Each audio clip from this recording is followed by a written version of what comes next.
morning, there is new guidance from the U.S. State Department as parts of Mexico return to normal following deadly cartel violence over the weekend. But right now, some areas, including Puerto Vallarta, are still under a shelter-in-place alert right now. Darius Johnson live at O'Hare with the latest as many Americans are still trying to return home. Darius. Hey there, ladies. Good morning to the both of you. Travel is beginning to resume back to normal this morning after a weekend of violence in parts of Mexico. However, U.S. officials are still urging caution to Americans who are still in portions of Mexico at this time.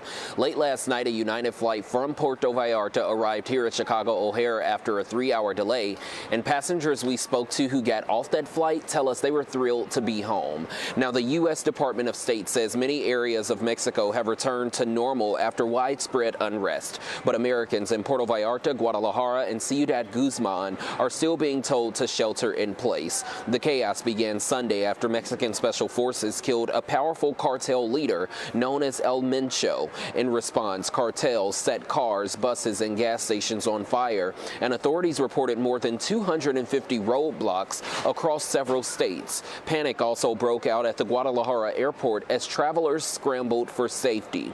Despite that, some flights still continue to operate throughout the state, including additional arrivals that are expected here at Chicago O'Hare later today. We had a chance to speak to some of the first who arrived late last night. God, like, what are we gonna do? I mean, it was such an evolving situation where we got on Reddit and could see what was going on. Everyone's posting videos, and it was just like we didn't know what was gonna happen with the flights. No one knew. Everyone was locked down. Now, the U.S. Embassy is still encouraging Americans in impacted areas to monitor official sources and try to do what they can to avoid misinformation.